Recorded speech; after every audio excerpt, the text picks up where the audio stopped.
So just to begin today's session, is there anything I can answer for you or anything I can discuss about kind of what we've been doing, uh, what we will be doing in the class?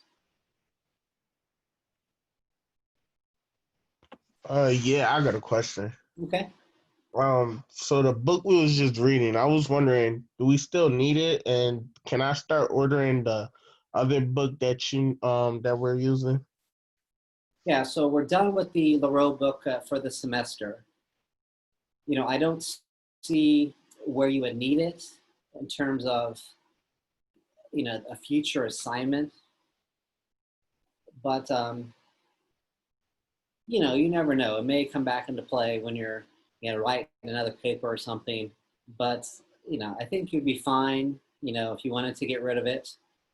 Because again, it's unlikely that you're going to need it again.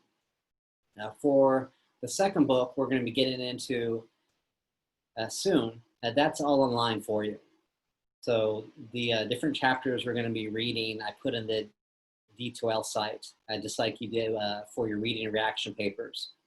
So you do need to get that third book, which is the last book we're going to be kind of concluding the semester with. And there are various editions of that. So you can go back a couple editions and you're still going to be okay. If you find a cheaper edition, that's one or two editions older, you'll be safe with that. But, I think they're on like edition 11 or 12 by now. So if you try to go back, 10 years, some of that information is going to be way out of date. So the authors do a good job of continuing to update the different stats and different ideas that they're using to be more contemporary. Um, so they do change things, but on the other hand, they're updating a lot of their ideas simply to get more money. When the book is kind of used, people buy the used ones, but when you publish a new edition, people have to buy the new edition. So there's, financial motivations, but I give them credit because they do kind of update it, and you actually are getting different books from kind of one edition to another. So any other questions?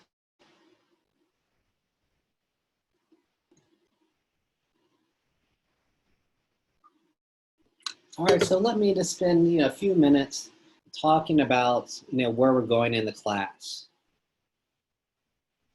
So let me first bring up the PowerPoint I made for Tuesday. So kind of recognizing that you're going to be busy finishing up the paper, getting that in. What I wanted to do for Tuesday's class is just provide you kind of a brief preview into what we're doing in part 3. So again, I don't want to touch on everything because I did do a lecture on this. But first, I wanted to remind you kind of the main idea of part 2, kind of looking at how culture contributes to society by basically providing organization, providing people the rules of the game. And then I get more specific into the different readings that we did and how we can see culture in those different readings. So for example, the Clark piece, we see that culture provides us the meanings to understand life, ideas of what is normal, what is not. And so basically, that's what I was trying to do, is kind of remind ourselves what we've done, and then we're going to get into what we will be doing. And so here I said we can ask ourselves 2 questions. How does culture come to shape the world? And then how can you explain differences among people? So I answer both of these questions here in the last slide, but basically we have to recognize that culture is an external social force. It's outside of us. So it exists before we're born. It will continue to exist after we die. So with that being said, if culture is only outside of us, it doesn't influence kind of what we do or what we don't do. So for culture to be influential, to be a true social force, we need to make that external force part of our internal social psychological makeup. So that's kind of the link between culture and social psychology with reference to that first question. The second question, how can you explain differences among people? here, basically, you could think about if we're all socialized in the same culture, an American culture, how can we explain differences? And there are two main ways we can explain differences. The first one is recognizing subcultures. So like we did in the Leroux book, we looked at class-based cultures. And these class-based cultures, you're sharing a larger American culture, but still you start to have your own little ways of doing things within your subculture. So we have subcultures attached to class, age, geography. So we can explain differences by recognizing, yes, we share an American culture, but within that larger culture, there are subcultures as well. But another way we can explain differences is by looking at, yes, we do share a culture, but we can practice that culture differently. We can put our own little free will, we can put our own little human agency on what we do. So we can play by the rules of the game, but we can play the game differently according to our personalities, to kind of who we are as individuals. So those are kind of a couple of things we're going to be looking at as we go through this part of the class. We're not going to ignore culture, but what we're going to be doing is kind of recognizing social psychology and reference to culture, recognizing how social psychology contributes to social life as a whole. So that's kind of the main idea. And let me bring up our syllabus. So, like you did in the first two parts of the class, just kind of make sure you're following along so you don't fall behind or miss any assignments. So, today's our first day officially in this part of the class, looking at the subtopic of gender. So as I mentioned, the in-class assignment today, in-class assignment 5, not only will count as your in-class assignment, but it will count as a reading interaction as well. And I did this for two reasons. First of all, the in-class assignment is a little bit longer compared to the earlier in-class assignments, so it may take you a little bit more time. Secondly, I recognize you guys have been pretty busy writing your reports, so I wanted to give you, a little bit of a reward for getting everything in, and so I'll count this as double. You get 10 points for the in-class assignment, and then you'll get 10 points for a reading reaction opportunity as well. So let's make sure you take advantage of this. Otherwise, it'll kind of work against you. So the Burr piece, so it also keep in mind, you don't need to read the entire thing that's up on our D12 site, just the Appendix C, the last part of it. Bird, her dinner and drinks activity. So here we're looking at basically a business type situation, and we're trying to get into the gendered social psychological dynamics that may or may not be in play. So as I say, there are no wrong or right answers to these questions, but the questions is try to get us to think about, is gender being influential here, or perhaps is it not? And if it is, what are the consequences for this? So make sure, you go through the lecture, pretty short and sweet for the next two readings. Try to get to the point quickly. And so anyways, that's what the first in-class assignments for part 3 is, getting you to think about gender social psychology. The next reading we have for Tuesday is still with reference to the subtopic of gender, and it nicely relates to the bird activity. It nicely ties into in-class assignment 5. Basically, it's a study that shows how influential gender can be when it comes to putting your ideas out there, putting your thoughts on the table. So, you'll like to think that no matter where the ideas come from, the ideas should be taken at face value. But you can see some situations where maybe some variables do matter. So as I mentioned earlier, if the idea is coming from somebody who is, 40 years old compared to somebody who is 8 years old, even though it's the same idea, you may give the weight to the idea from a 40-year-old a little bit more than the weight you would give to somebody who's 6 years old or 8 years old. So, age could be a variable. But here, we're looking at more or less age is going to be the same, but is sex going to matter? Is the person being a male or female going to matter in terms of how we evaluate, how we perceive their ideas? So the question becomes, is gender influential when it comes to when people presenting their ideas to other people? Do we take ideas at face value for the good and bad? Or do we also take their sex into consideration and maybe give women more credit for ideas than we give men, or maybe give men more credit for ideas than we give women? So basically, that's what the study's getting at. There's a lot of numeric information in there, so don't get lost in the numbers too much. Just make sure you understand kind of their findings and why they found kind of what they found. So I'll stop that there. Any questions about the next two readings? No, no questions. Okay. And so a week from today, we have the subtopic of leisure. And this comes with the 6 in-class assignments. And so, if you're smart, really paid attention, you'll see that this was talked about in the first leisure piece that we did in part 2 of the class. So in that piece, it talked about kind of the societal changes in some countries when it comes to emphasizing leisure, because leisure has been shown to produce higher levels of happiness in people. This article breaks it down more social psychologically. What are the different attributes that produce higher happiness levels from leisure activities compared to other activities that maybe don't provide too much happiness? So basically, that's what the article gets at. What is it about leisure that gives us happiness? And so basically, it gets into the social psychology of it. And although the article you read before talked about it, and this is kind of the full reading. And the in-class assignment number 6 basically asks you to identify all those connections. And the in-class assignment 6 is a multiple choice, 10 questions.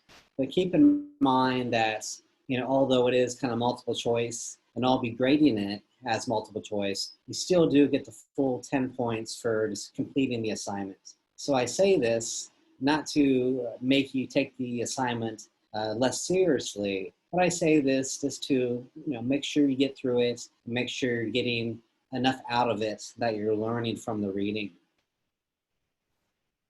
So any questions about that?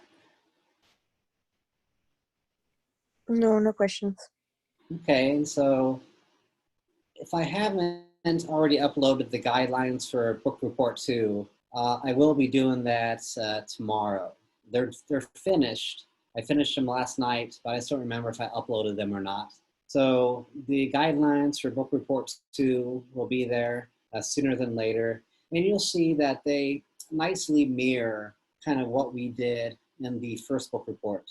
The same kind of page length, minimum, the same kind of 3 different ways to break down the report. This with a different focus on the different book and on a more kind of social psychological focus compared to the cultural focus in part 2 of the class. And so here we're looking at the subtopic of the social construction of reality. And in doing so, we'll be looking at how within restaurants, people create social realities. In the realities of creating a functional restaurant, a restaurant that's productive, that can help people, earn a living. Basically, you have to navigate kind of social factors such as, making money, and personal factors, having people do the work. So we'll be looking at kind of the social construction of reality by looking at how people respond to social factors, how we have the free will to interact with these social factors in different ways. So you can cut costs in one way, but a different person can maybe try to cut costs in a different way. So there's where you start to see some of that free will, some of that agency. And although the book does focus on restaurants in terms of the social organization, we can apply the research to other social organizations as well. I always think about playing sports. To have a functional sport team, everybody needs to know their role and play out the responsibilities in their role. You need different type of leadership so people kind of know what to do, know what not to do. You can apply this to, I think of military service. I think of this family life in general. Whenever you have a social organization in which people work with one another to create a functional organization, you can apply this research to that. So to me, it's an interesting book because it is relatable. If you've ever worked at a restaurant, this will make a lot of sense. If you like eating out at restaurants, it should hit home as well. So, I think it's an interesting book, similar to Laroe, kind of a qualitative in nature, not based upon a bunch of numbers, but more about interviewing people and observing people and their environments.